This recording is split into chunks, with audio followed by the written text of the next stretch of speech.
Hepinize merhabalar. Şimdi Moskova Savunma Üniversitesi'ne geldik.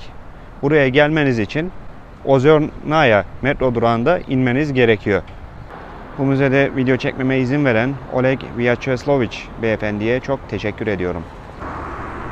Müze Moskova Savaşı'na ve başkentin savunucuları anısına yapıldı. 1941 yılında Sovyetler Birliği'nin savunma hatları buradaydı.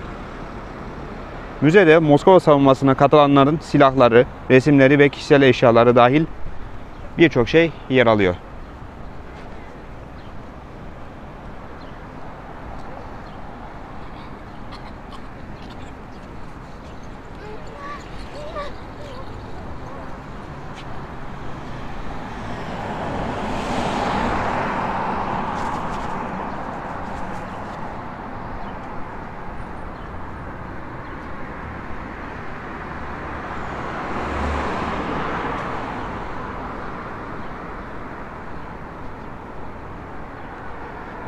Müzeye gelmeden önce, daha doğrusu müzeye giriş yapmadan önce sizi bu silahlar karşılıyor.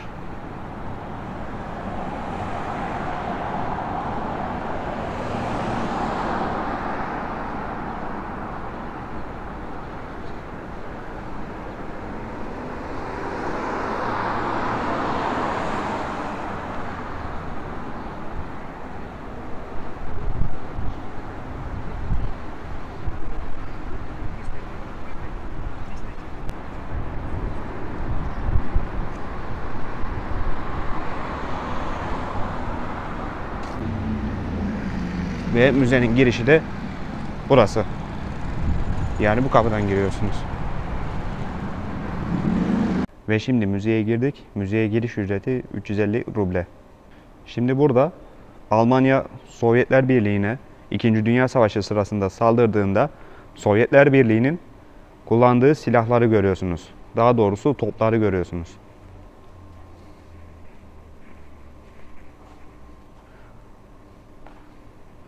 Bu görmüş olduğunuz şey eski bir paraşüt yukarıdaki. Burada da bir maket bomba var.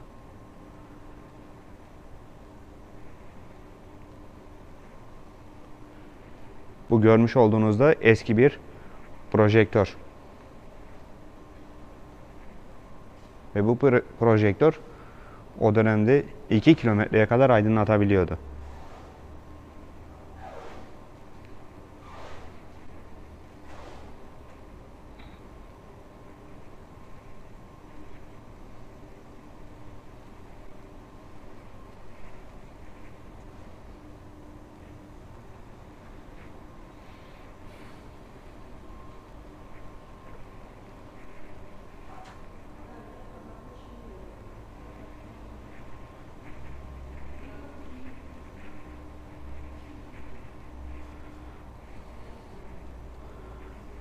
Şimdi burada maket bir uçak görüyorsunuz.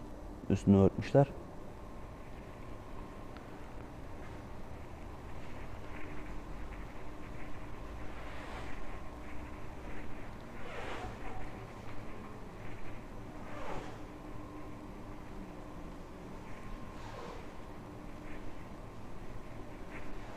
Şimdi burada 2. Dünya Savaşı sırasında doktorların giydiği kıyafeti görüyorsunuz.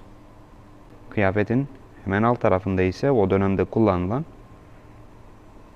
neşterler ve çeşitli materyaller var. Burada da savaşa katılan kişilerin kişisel eşyalarını görüyorsunuz. Burada kep var.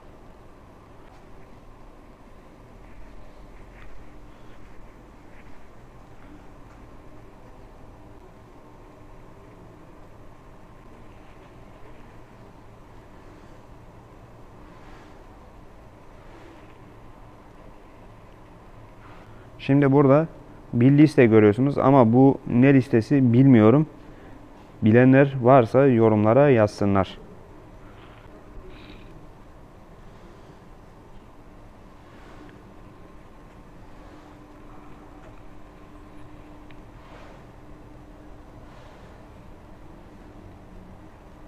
Burada da bir adet mektup var. Bu da sanırım bir mektup.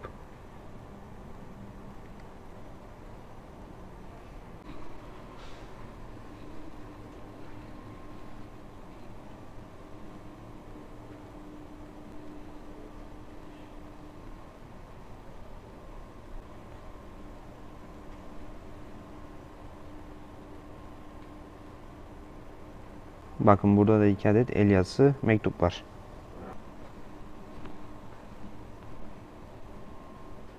Şimdi burada aerostatikçi Mısov'u görüyorsunuz. Altta da ona yazılan bir teşekkür mektubu var. Hemen onun yan tarafında da mühendis Glushkov'u görüyorsunuz.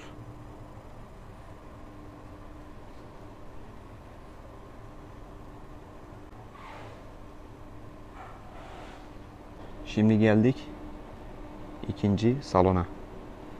Burada bir adet hendek kazan asker görüyorsunuz. Daha doğrusu siper kazan. Fotoğrafın hemen alt tarafında da o dönemden kalma bir mermi var. Hemen burada sağ tarafında o dönemde kullanılan motoru ve arabayı görüyorsunuz. Arabayı birazdan daha yakından göstereceğim.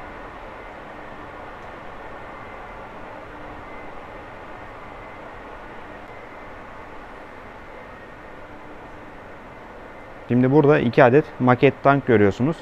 Solda görmüş olduğunuz tank meşhur T-34 tankı. Bu da bir Alman tankı. Şimdi bu T-34 tankının üstünde Za Rodinu yazıyor. Bu kelime anavatan için anlamına geliyor. Maket tankların hemen altında burada sıra fotoğrafları var.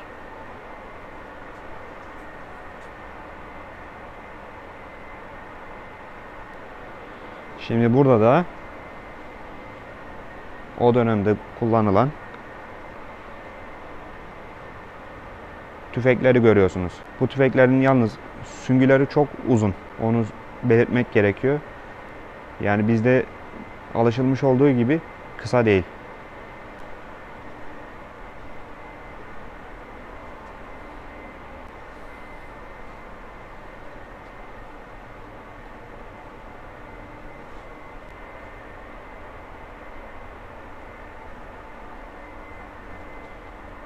Burada da yine hatıra eşyalar var.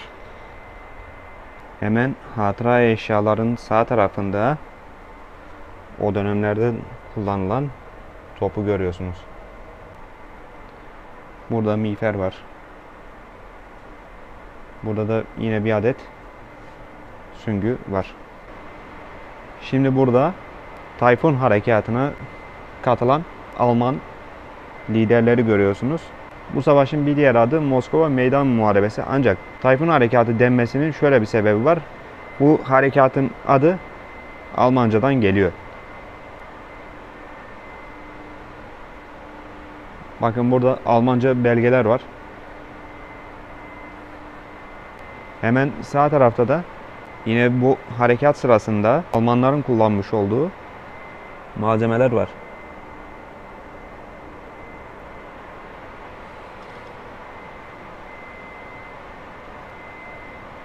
Bu harekat başarısızlıkla sonuçlanınca Barbarossa harekatı da başarısızlıkla sonuçlandı.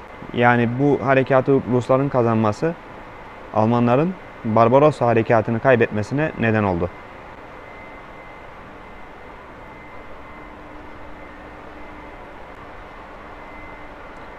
Bakın yine el yazısı mektuplar var.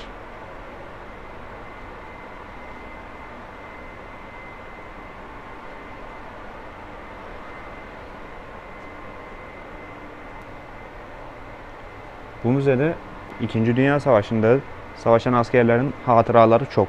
Bunu size belirteyim.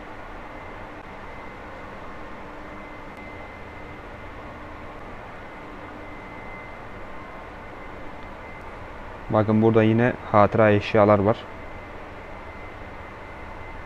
Bu görmüş olduğunuz kırmızı şey bir Sovyet kitabı. Burada bir gazete haberi görüyorsunuz.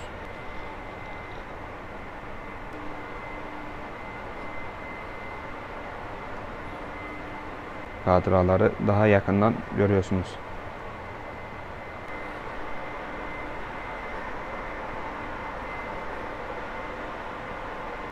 Şimdi burada da yine 2. Dünya Savaşı döneminden kalma bir adet dürbün Ve altta da bir adet telefon görüyorsunuz.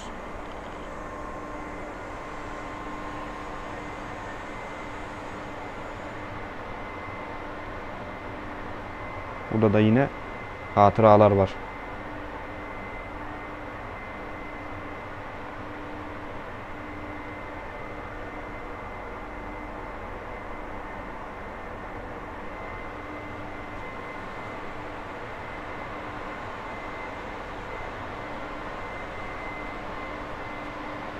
Şimdi burada yine o dönemden kullanılan bir adet bombayı ve 2 adet mermiyi görüyorsunuz.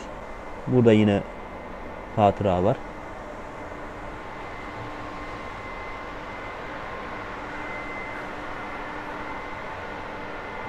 Şimdi bu hatıraları yine yakından görüyorsunuz. Bunlar el yazısı mektup. Bu arada bu 12 numarada gördüğünüz eski bir çakmak. 11 numara bir satranç. Burada da o dönemde kullanılan posta pullarını görüyorsunuz. Şimdi burada da mektuplar, ondan sonra hatıra fotoğrafları var ama beni en çok etkileyen 4 numara oldu. Şimdi onu da anlatacağım. Şimdi burada görmüş olduğunuz saç o dönemde savaşan bir askerin karısının saçları. Sanıyorum ki bu asker savaşa gitmeden önce karısının saçından bir tutam aldı ve savaşta sürekli onu hatırladı. Pek detaylı bir bilgi yazmamışlar ama benim yorumum bu şekilde. Yani bu asker savaşta bu bir tutam saça bakarak sanırım karısını hatırladı. Bakın yine burada hatıra eşyalar.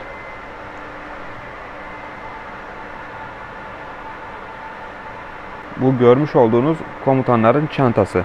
9 numara o dönemde kullanılan bir pipo. Gramofon.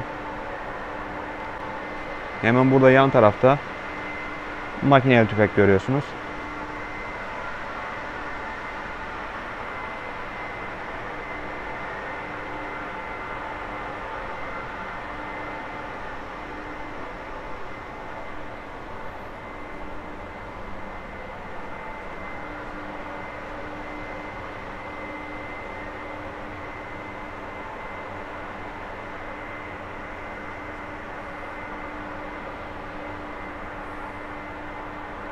Bakın burada yine hatıra fotoğrafları var.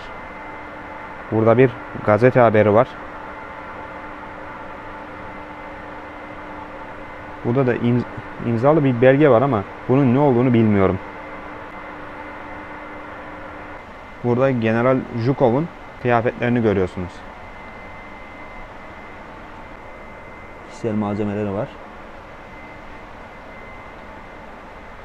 Hemen burada da hatıra fotoğraflar var. Size daha önceki bir videomda Zoya Kosmodemyanskaya'dan bahsetmiştim. Şimdi kendisinin kim olduğunu sizlere anlatayım. Kendisi bir Sovyetler Birliği kahramanıdır. 2. Dünya Savaşı sırasında Almanlar tarafından ele geçirilen bölgeleri ateşe verdi. Daha sonra bir Rus işbirlikçi sayesinde Almanlar bu kızı yakaladılar ve infaz ettiler. Almanlar bu kızı infaz ettiklerinde bu kız 18 yaşındaydı. Daha sonradan Sovyetler Birliği kahramanı unvanını aldı. Şimdi 2 numarada Zoya'nın ailesine yazdığı mektubu görüyorsunuz. 3 numarada da yine onun ailesiyle beraber olan fotoğrafını görüyorsunuz. Burada görmüş olduğunuz 1, 2, 3, 5, 6 ve 7 numaralı fotoğraflar Zoya'nın hayatına ait.